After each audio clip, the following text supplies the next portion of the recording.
HopFrog. Written by Edgar Allan Poe. I never knew anyone so keenly alive to a joke as the king was. He seemed to live only for joking. To tell a good story of the joke kind, and to tell it well, was the surest road to his favor. Thus it happened that his 7 ministers were all noted for their accomplishments as jokers.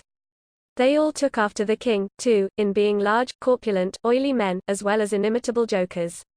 Whether people grow fat by joking, or whether there is something in fat itself which predisposes to a joke, I have never been quite able to determine, but certain it is that a lean joker is a rara avis in terris.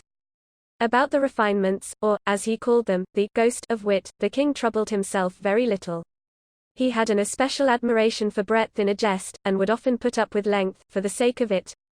Over niceties wearied him. He would have preferred Rabelais' Gargantua to the Zadig of Voltaire. And, upon the whole, practical jokes suited his taste far better than verbal ones. At the date of my narrative, professing jesters had not altogether gone out of fashion at court. Several of the great continental powers still retain their fools, who wore motley, with caps and bells, and who were expected to be always ready with sharp witticisms, at a moment's notice, in consideration of the crumbs that fell from the royal table.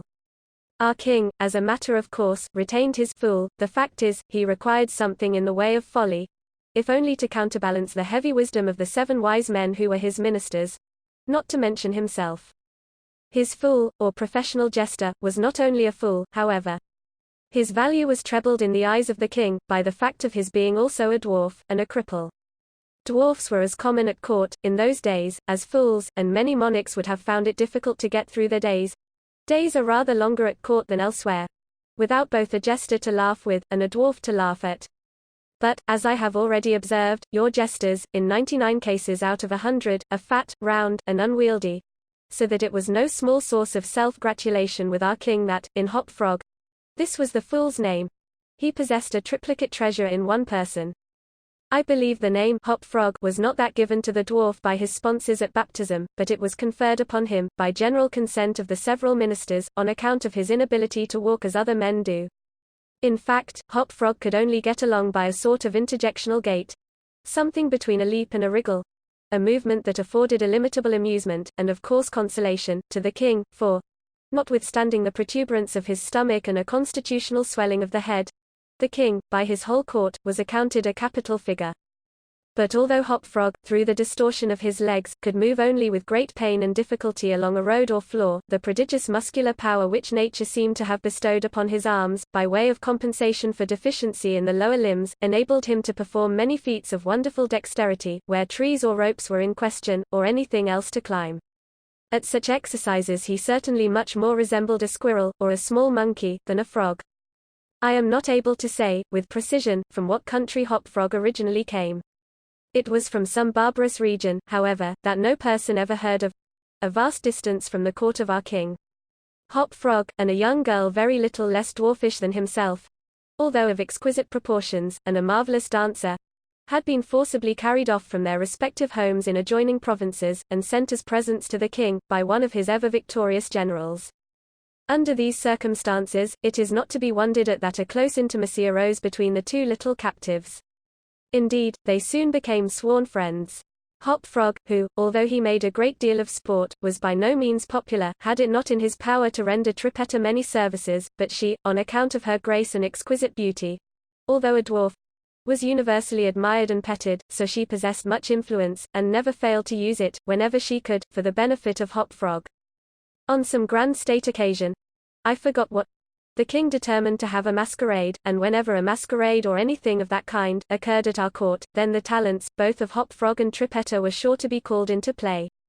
HopFrog, in especial, was so inventive in the way of getting up pageants, suggesting novel characters, and arranging costumes, for masked balls, that nothing could be done, it seems, without his assistance. The night appointed for the fete had arrived. A gorgeous hall had been fitted up, under Trippetta's eye, with every kind of device which could possibly give éclat to a masquerade. The whole court was in a fever of expectation. As for costumes and characters, it might well be supposed that everybody had come to a decision on such points. Many had made up their minds as to what roles they should assume, a week, or even a month, in advance, and, in fact, there was not a particle of indecision anywhere, except in the case of the king and his 7 minsters. Why they hesitated I never could tell, unless they did it by way of a joke. More probably, they found it difficult, on account of being so fat, to make up their minds. At all events, time flew, and, as a last resort they sent for Trippetta and HopFrog. When the two little friends obeyed the summons of the king they found him sitting at his wine with the 7 members of his cabinet council, but the monarch appeared to be in a very ill humor. He knew that HopFrog was not fond of wine, for it excited the poor cripple almost to madness, and madness is no comfortable feeling. But the king loved his practical jokes, and took pleasure in forcing HopFrog to drink and, as the king called it, to be merry. "Come here, HopFrog," said he, as the jester and his friend entered the room. "Swallow this bumper to the health of your absent friends. Here HopFrog sighed. And then let us have the benefit of your invention.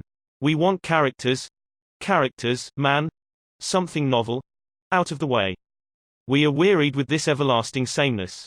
Come, drink. The wine will brighten your wits." HopFrog endeavored, as usual, to get up a jest in reply to these advances from the king, but the effort was too much. It happened to be the poor dwarf's birthday, and the command to drink to his absent friends forced the tears to his eyes. Many large, bitter drops fell into the goblet as he took it, humbly, from the hand of the tyrant. "Ah, ha ha," roared the latter, as the dwarf reluctantly drained the beaker. "See what a glass of good wine can do. Why, your eyes are shining already." Poor fellow. His large eyes gleamed, rather than shone, for the effect of wine on his excitable brain was not more powerful than instantaneous. He placed the goblet nervously on the table, and looked round upon the company with a half-insane stare. They all seemed highly amused at the success of the king's joke. "And now to business," said the Prime Minister, a very fat man. "Yes," said the king. "Come lend us your assistance. Characters, my fine fellow, we stand in need of characters. All of us. Ha ha ha." And as this was seriously meant for a joke, his laugh was chorused by the 7. HopFrog also laughed, although feebly and somewhat vacantly.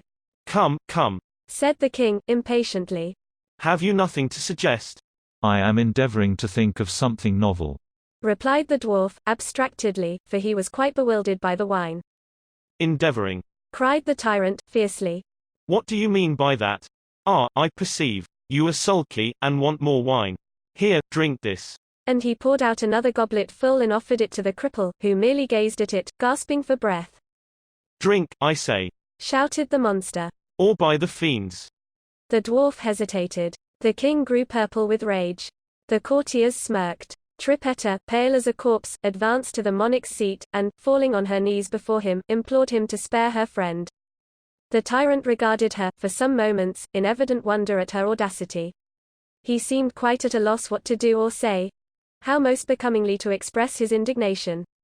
At last, without uttering a syllable, he pushed her violently from him, and threw the contents of the brimming goblet in her face. The poor girl got up the best she could, and, not daring even to sigh, resumed her position at the foot of the table.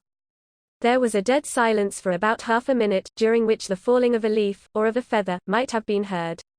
It was interrupted by a low, but harsh and protracted grating sound which seemed to come at once from every corner of the room. What are you making that noise for?" demanded the king, turning furiously to the dwarf. The latter seemed to have recovered, in great measure, from his intoxication, and looking fixedly but quietly into the tyrant's face, merely ejaculated, I, how could it have been me?" The sound appeared to come from without, observed one of the courtiers. "I fancy it was the parrot at the window, wetting his bill upon his cage wires." "True," replied the monarch, as if much relieved by the suggestion. "But, on the honor of a knight, I could have sworn that it was the gritting of this vagabond's teeth." Hereupon the dwarf laughed. The king was too confirmed a joker to object to anyone's laughing, and displayed a set of large, powerful, and very repulsive teeth. Moreover, he avowed his perfect willingness to swallow as much wine as desired. The monarch was pacified, and having drained another bumper with no very perceptible ill effect, HopFrog entered at once, and with spirit, into the plans for the masquerade. "I cannot tell what was the association of idea," observed he, very tranquilly, and as if he had never tasted wine in his life. "But just after your majesty had struck the girl and thrown the wine in her face, just after your majesty had done this, and while the parrot was making that odd noise outside the window, there came into my mind a capital diversion, one of my own country frolics, often enacted among us, at our masquerades, but here it will be new altogether. Unfortunately, however, it requires a company of 8 persons and here we are, cried the king, laughing at his acute discovery of the coincidence. 8 to a fraction. I and my 7 ministers. Come, what is the diversion? we call it, replied the cripple. the 8 chained orangutans, and it really is excellent sport if well enacted. We will enact it, remarked the king, drawing himself up, and lowering his eyelids.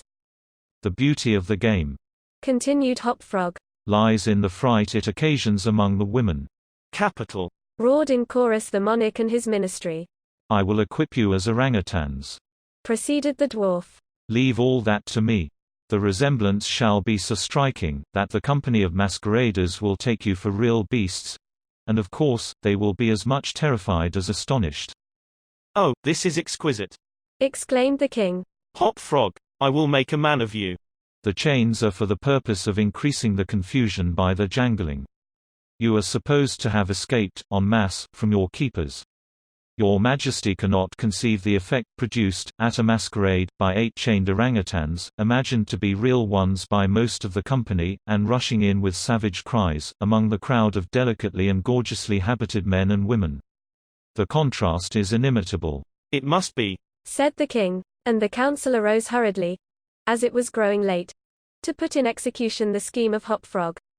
His mode of equipping the party as orangutans was very simple, but effective enough for his purposes.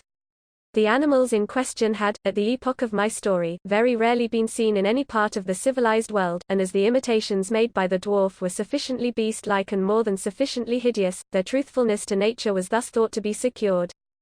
The king and his ministers were first encased in tight-fitting stockinette shirts and drawers.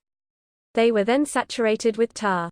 At this stage of the process, some one of the party suggested feathers, but the suggestion was at once overruled by the dwarf, who soon convinced the 8, by ocular demonstration, that the hair of such a brute as the orangutan was much more efficiently represented by flax. A thick coating of the latter was accordingly plastered upon the coating of tar. A long chain was now procured.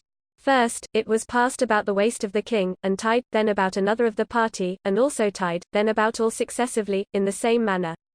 When this chaining arrangement was complete, and the party stood as far apart from each other as possible, they formed a circle, and to make all things appear natural, HopFrog passed the residue of the chain in 2 diameters, at right angles, across the circle, after the fashion adopted, at the present day, by those who capture chimpanzees, or other large apes, in Borneo.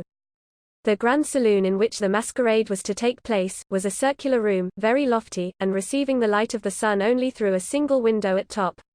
At night, the season for which the apartment was especially designed, it was illuminated principally by a large chandelier, depending by a chain from the center of the skylight, and lowered, or elevated, by means of a counterbalance as usual, but, in order not to look unsightly, this latter passed outside the cupola and over the roof.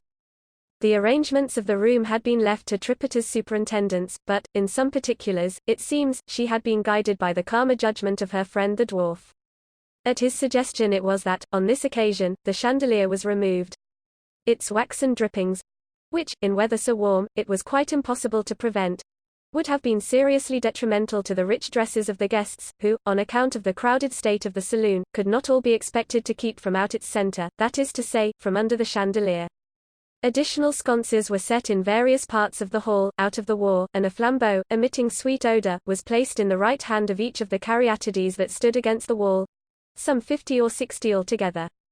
The 8 orangutans, taking HopFrog's advice, waited patiently until midnight, when the room was thoroughly filled with masqueraders, before making their appearance. No sooner had the clock ceased striking, however, than they rushed, or rather rolled in, all together, for the impediments of their chains caused most of the party to fall, and all to stumble as they entered. The excitement among the masqueraders was prodigious, and filled the heart of the king with glee.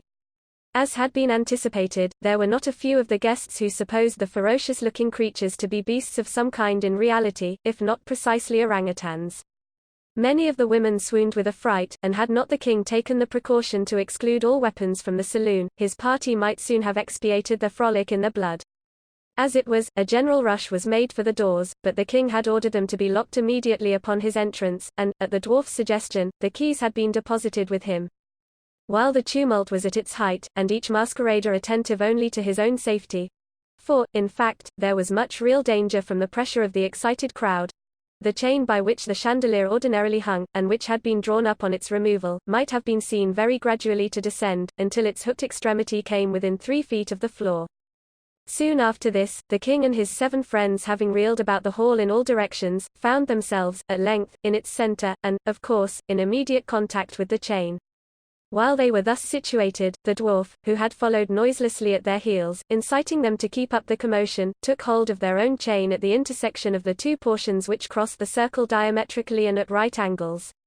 Here, with the rapidity of thought, he inserted the hook from which the chandelier had been wont to depend, and, in an instant, by some unseen agency, the chandelier chain was drawn so far upward as to take the hook out of reach, and, as an inevitable consequence, to drag the orangutans together in close connection, and face to face.